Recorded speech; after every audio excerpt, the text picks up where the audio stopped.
महाराष्ट्र नवनिर्माण सेनेचे ठाणे जिल्हाध्यक्ष अविनाश जाधव यांच्या टोलविरोधी आमरण उपोषणाचा कालचा दुसरा दिवस होता. मनसेच्या नेत्यांनी काल उपोषणस्थळी भेट देऊन जाधव यांच्याशी चर्चा केली. मनसे नेते संदीप देशपांडे, संतोष झुरी, अभिजित पानसे यांच्यासह असंख्य कार्यकर्त्यांनी उपोषणस्थळी जात जाधव यांची भेट घेतली. यावेळी मनसेच्या नेत्यांनी मुख्यमंत्री एकनाथ शिंदे यांच्यावर जोरदार टीका करतानाच मनसेच्या सहनशीलतेचा अंत पाहू नका असाही इशारा दिलाय. हे सरकार स्वतःच्याच गोष्टीत गुंतलं असून यांच्यात मुख्यमंत्री कोण यातच हे गुंतले आहेत. आंदोलनाबाबत सरकार बहिरेपणा करत असेल तर मनसे कानाखाली आवाज काढायलाही मागे पुढे पाहणार नाही. अविनाश जाधव यांची आत्ताच बायपास झालीय, तरीही ते जनतेसाठी उपोषणाला बसलेत. लवकरात लवकर निर्णय न घेतल्यास मनसेचा तांडव सरकारला पाहायला मिळेल असा थेट इशारा यावेळी संदीप देशपांडे यांनी दिलाय. तर अभिजित पानसे यांनीही सरकारवर टीकास्त्र सोडताना जनतेलाही उपोषणाला समर्थन देण्याची कळकळीची विनंती केली आहे.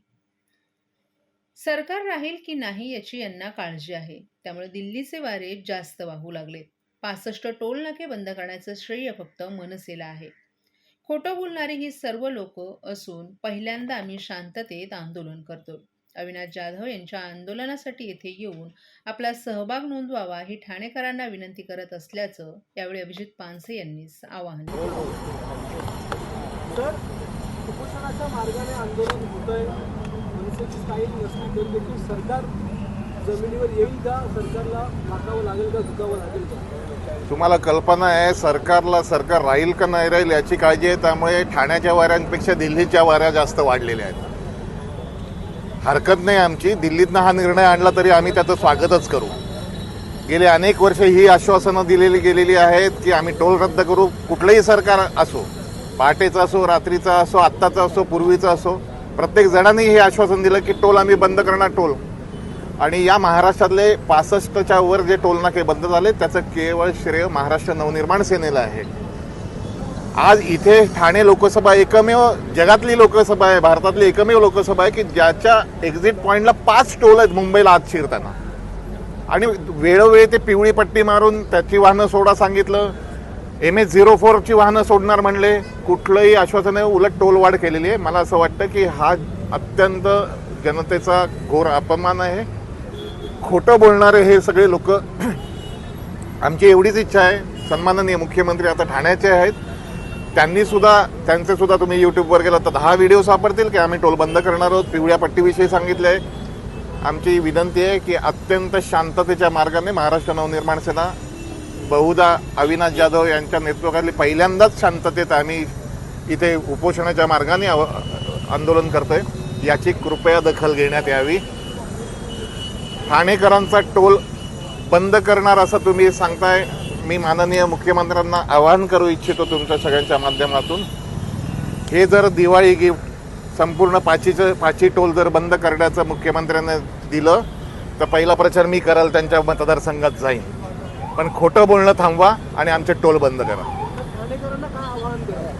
मी ठाणेकरांना या माध्यमातून आवाहन करू इच्छितो की तुम्ही इथे उपोषण करण्याची गरज नाही आहे. तुम्ही मारहाण किंवा तोडफोड करायला तुम्हाला बोलवत नाही आहे, पण हा त्रास तुमच्याकरता आम्ही इथे आंदोलन अविनाश जाधव यांच्या नेतृत्वाखाली आमरण उपोषणाला तो बसलेला आहे.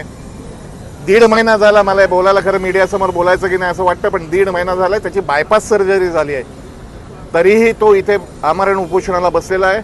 तुम्ही फक्त ठाणेकरांना एवढंच आवाहन करतो, निदान तुमचा सहभाग नोंदवायला, एक सही करायला की हा टोल बंद झाला पाहिजे, हा टोल बंद झाला पाहिजे, निदान एक पाठिंबा द्यायला म्हणून तुम्ही इकडे येऊन भेटून जा. हात जोडून विनंती करतो. जर आपण सगळे एकत्र येऊन हे जनमत उभं नाही केलं तर आयुष्यभर टोलचं भूत आपल्या डोक्यावर बसलेलं राहील.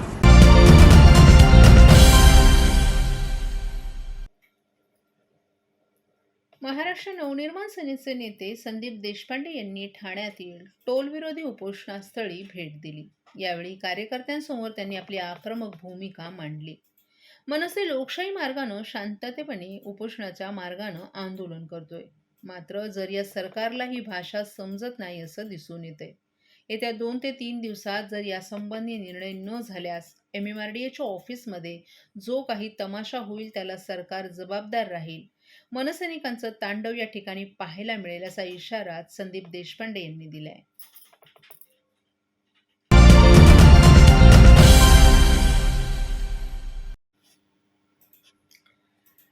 कळवा परिसरातून नागरिकांचे गहाळ किंवा चोरी झालेल्या मोबाईलचा शोध घेण्यास पोलिसांना यश आले.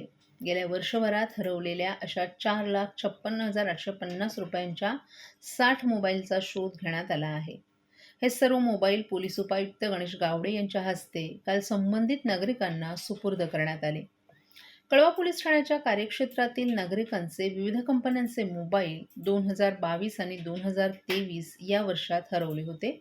यात काहींचे मोबाईल हे प्रवासात तसंच इतरत्र गहाळ झाले होते, तर काहींचे ते चोरीस गेले होते.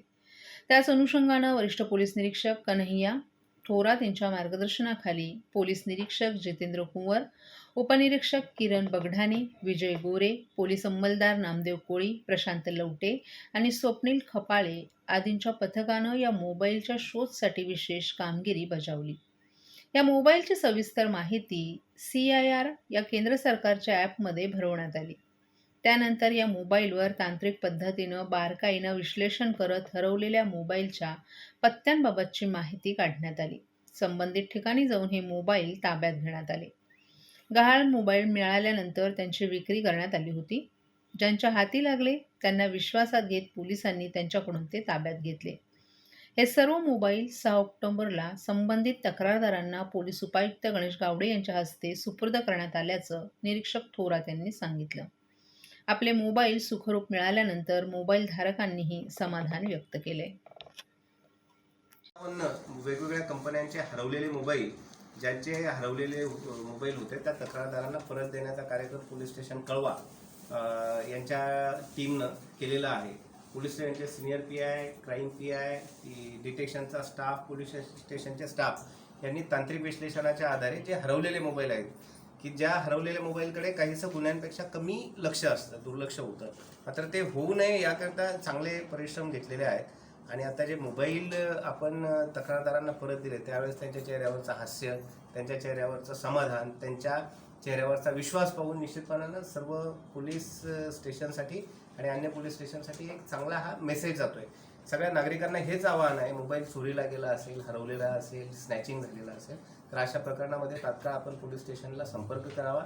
तांत्रिक विश्लेषणाच्या आधारे आणि बाकी इथे ह्युमन इंटेलिजन्स त्याशिवाय इतरही तपासाच्या पद्धतीने आपण जास्तीत जास्त मोबाईल रिकवर करण्याचा, गुन्हे उघड करण्याचा प्रयत्न करू आणि जे चोरी गेलेले मोबाईल्स आहेत, हरवलेले मोबाईल्स असेल त्या तक्रारदारांना परत मिळवण्यासाठी निश्चितपणाने प्रयत्न करेल. मी आमच्या संपूर्ण कळवा पोलीस स्टेशनच्या टीमचं मनापासून धन्यवाद देतो आणि सर्व नागरिकांना सूचना करतो आपण बाहेर पडल्यानंतर हा मेसेज अन्य नागरिकांना सांगावा, जेणेकरून जास्तीत जास्त तक्रारदार पोलीस स्टेशनपर्यंत येतील आणि त्यांच्या ज्या अडचणी असतील ते आम्ही सोडवण्यासाठी मदत करू शकतो.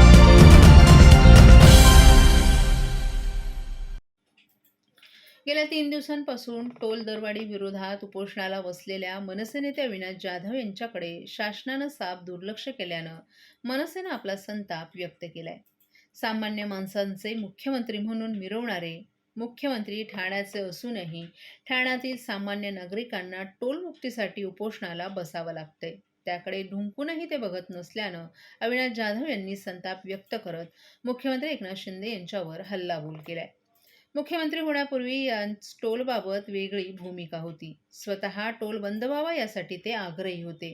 मात्र मुख्यमंत्री झाल्यावर अचानक भूमिका का बदलली याचं ठाणेकरांना आश्चर्य वाटत असल्याची टीकाही जाधव यांनी केली. हे सरकार जर ऐकत नसेल तर आता मनसे स्टाईल दाखवावी लागेल. त्यामुळे मागचा आठवडा गांधी सप्ताह साजरा केला. आता येणारा सप्ताह भगतसिंग सप्ताह आणि छत्रपती शिवाजी महाराज सप्ताह साजरा करून सरकारला दणका देऊ असा गर्भित इशाराच अविनाश जाधव यांनी दिलाय. दरम्यान मनसे अध्यक्ष राज ठाकरे रविवारी उपोषणकर्त्यांच्या भेटीसाठी येणार असून त्यानंतर ते जे आदेश देतील त्यानुसार पुढील दिशा ठरवण्यात येईल असंही जाधव यांनी स्पष्ट केले. अपेक्षा या सरकारकडनं तशीही काही नव्हती, परंतु अनेक लोकांचं नेहमी मत असायचं की महाराष्ट्र नवनिर्माण सेना ॲग्रेसिव्हली आंदोलन करते, शांततेच्या मार्गाने देखील आंदोलनं करून निर्णय घेता येतात. त्या सर्व लोकांसाठी हा गांधी सप्ताह मी साजरा केला. माझी विनंती आहे महाराष्ट्राच्या मुख्यमंत्र्यांना की 2016ला त्यांनी स्वतः सुप्रीम कोर्टामध्ये पिटिशन दाखल केलेली आहे की हा टोल बंद व्हावा. त्याच्यानंतर ते स्वतः टोल नाक्यावर गेले आणि त्यांनी म्हटलं की हा टोलचा झोल आहे तो बंद झाला पाहिजे.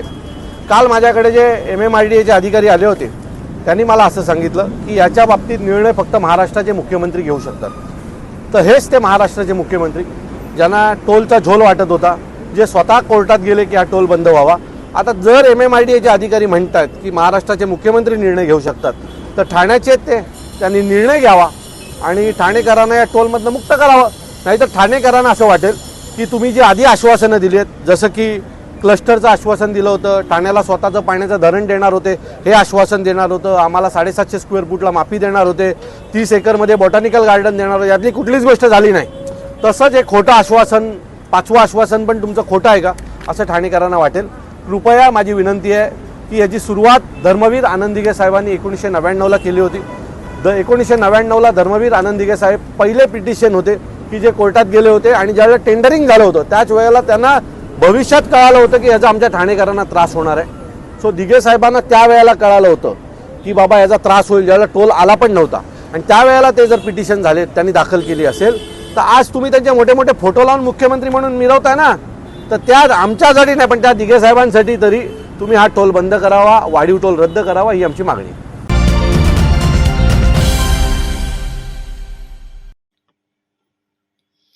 ऊर्जा, पर्यावरण आणि जलपरिषदेच्या माध्यमातून ठाणे जिल्ह्याचा आपत्ती व्यवस्थापन सुधारित आराखडा तयार करणं, पर्यावरण संवर्धनासाठी आवश्यक उपाययोजना करणं ही एक अत्यंत चांगली सुरुवात आहे.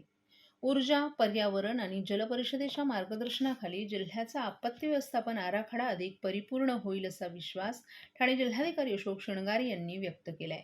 तसंच या संस्थेचे प्राथमिक सहाय्य, ज्ञान, कौशल्य उपलब्ध करून दिल्याबद्दल त्यांनी मुख्यमंत्री एकनाथ शिंदे, उपमुख्यमंत्री देवेंद्र फडणवीस, अजित पवार तसंच ठाणे जिल्ह्याचे पालक सचिव सुजाता सैनिक यांचेही विशेष आभार मानले. ठाणे जिल्ह्यातील पर्यावरण संवर्धन तसंच आपत्ती व्यवस्थापन आराखडा परिपूर्ण करण्यासाठी ऊर्जा, पर्यावरण आणि जलपरिषदेच्या माध्यमातून काय उपाययोजना करता येतील याबाबत जिल्हाधिकारी अशोक शृंगारे यांच्या अध्यक्षतेखाली जिल्हाधिकारी कार्यालयातील समिती सभागृहात ऊर्जा, पर्यावरण आणि जलपरिषदेच्या वरिष्ठ अधिकाऱ्यांची बैठक संपन्न झाली. यावेळी ते बोलत होते. दरड क्षेत्रामध्ये जे लोक राहतात त्यांच्या सुरक्षिततेच्या अनुषंगानं त्यांना सुखरूपपणे बाहेर काढणं, त्या दरडीच्या संदर्भात काही शास्त्रीय आधारावर तेथील समस्यांचं निराकरण करण्याच्या अनुषंगानं ही चर्चा झाली. यासोबतच पाण्याचा वापर, सांडपाणी प्रक्रिया, यंत्रणा आणि व्यवस्थापन, सर्क्युलर इकॉनॉमिकच्या माध्यमातून अन्य कारणांसाठी या पाण्याचा वापर, पाणी प्रदूषण रोखण्यासाठीच्या उपाययोजना, हवेचं प्रदूषण रोखणं, चांगल्या दर्जाची शुद्ध हवा ठाणेकरांना मिळावी या अनुषंगानं हवेच्या प्रदूषणाचे घटक कोणते आहेत त्यांचा शोध घेऊन त्या घटकांची ज्या ठिकाणी उत्पत्ती होते ती ठिकाणं शोधून काढणं आणि त्याचं निराकरण करणं, त्या अनुषंगानं विशेष तज्ज्ञांना असलेल्या ज्ञानाचा प्रत्यक्ष वापर करणं या सर्व बाबींवर देखील यावेळी सर्वकष चर्चा करण्यात आली.